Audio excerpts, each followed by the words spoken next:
All right.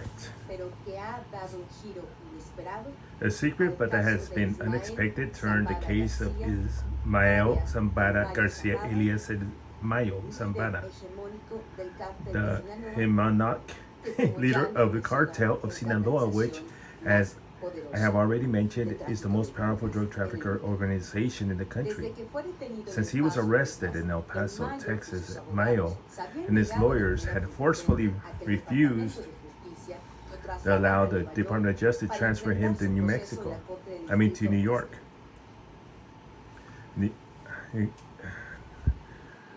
Okay, so the 16 criminal accusations await him, meaning life imprisonment, which means that in death penalty, dramatic episode inside the prison where he was being held in Texas that made him drastically change his mind.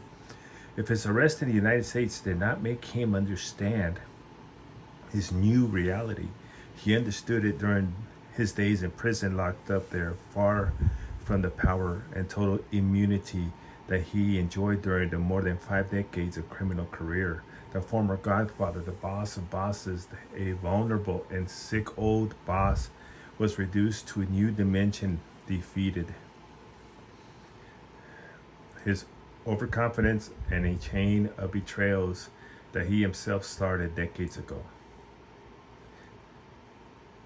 At this point in his criminal life, Mayo surely thought he would be forever untouchable, but there in the jail of the hot border city where in August the temperature exceeded 40 degrees Celsius, it was time to pay old bills.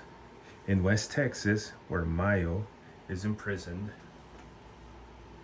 at the end of 1980s in the prisons, a powerful criminal gang known as Barrio Azteca, or the Aztecs, as it is very violent and organized group with more than 5,000 members whose base of operations is in West Texas and the Ciudad Juarez, Chihuahua.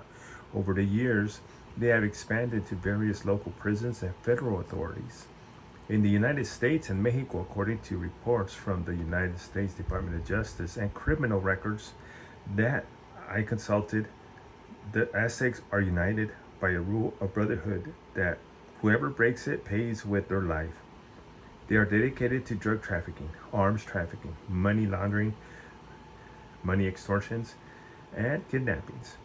An essential part of the criminal operational model is to instill terror in the territories they control.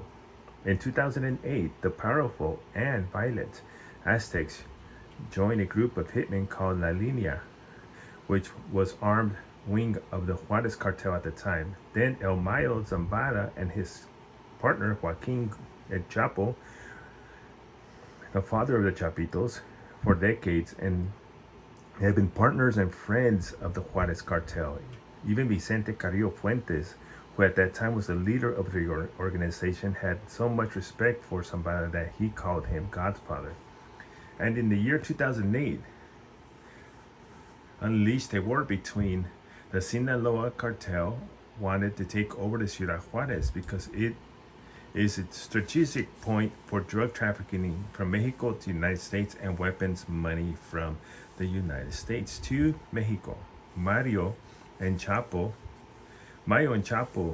sent an import armed group called the New People, and they fought against the Linea and the Aztecs to exterminate them. In that brutal war, hundreds of innocent people died and disappeared. The terror spread in the streets of the border city. Car bombs exploded. That year, the Ciudad Juarez was declared the most violent city in the world, according to government reports, United States of America. In the end, the Sinaloa cartel managed to become the dominant group in the Ciudad Juarez. And then Mayo would never have imagined that in the prison where he was held in Texas, the past was going to catch up to him. According to the information that I have received and have been able to verify, a few days ago, Zambada Garcia, the powerful Mayo, was threatened with death by the Aztecs in the retaliation for the bloody war that occurred for the control of Ciudad Juarez. The old drug trafficker understood that his life was really in danger. Homicides in West Texas prisons are not uncommon. Just last November 26, in El Paso County Jail Annex, an inmate was brutally beaten to death during the night. Despite video surveillance cameras, the homicide was related to the Aztecs, the Barrio Aztecas. Since mid-August, the Department of Justice has asked the judge of the Western District Court of Texas that it was urgent to transfer Mayo Zambada to the court in New York to be tried there. Mayo Zambada, though his lawyer flatly refused to transfer, arguing that the first in his process in Texas had to be exhausted and then in any case be sent to New York. But surprisingly, on September 4th, the judge agreed with the boss and his defense and denied the transfer to New York. Okay, even in May, he had a hearing scheduled for Monday, September 9th. But even more surprisingly, the next day, September 5th, the drug trafficker, through his lawyer, presented a letter to the judge stating that he agreed to be immediately transferred to New York and remain there to be tried by the prosecution as well. He presented a brief to the judge in which he made known his concerns about security of Mayo Zambada, and I quote, "For the security reasons, the government will inform the judge of the transfer date in a document under seal. That is, the moment will not be made public, in which the movement will not be made public, in which Mayo will be transferred to New York in the document. Also, prosecution affirms that the leader and founder of the Sinaloa cartel, to which the members of the cartel remain loyal, against which many rivals feel motivated to commit acts of violence in retaliation to the imprisonment and transfer of the accused. A.E. Mayo Zambada carries extraordinary security concerns, including risks to the accused himself and risks to the personnel who imprison and transport him. The United States Marshal Service dedicates significant resources and personnel to protection of the accused and the prevention of violence. The danger that Mayo Zambada faces in Texas is so great that the Department of Justice added that because there is a significant security risk in transferring the accused, the government requests that the presence of Mayo Zambada be excused in future judicial hearings in Texas court.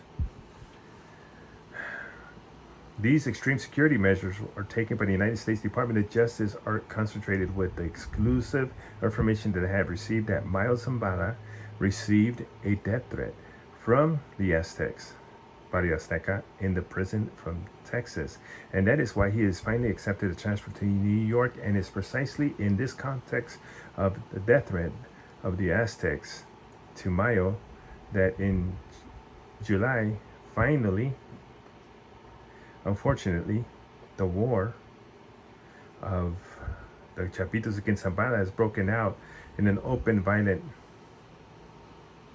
And the information I have received is that it is precisely the Chapitos who, on the night of the morning of September 9th, wanted to invade, knowing that they are stronger, knowing that they have more armed people, wanted to invade territories historically controlled by Zambada, such as the Costa Rican administration, like El Salado, and other areas. That region, they tried to invade the Zambada Square, so to speak. And that is when any army of Zambada arrived and tried to defend themselves and repel that invasion. All of this is occurred in the context of violence. All right, we're going to just stop her. So, hey, it's hitting the fan for that guy in Texas prison. Very interesting stuff.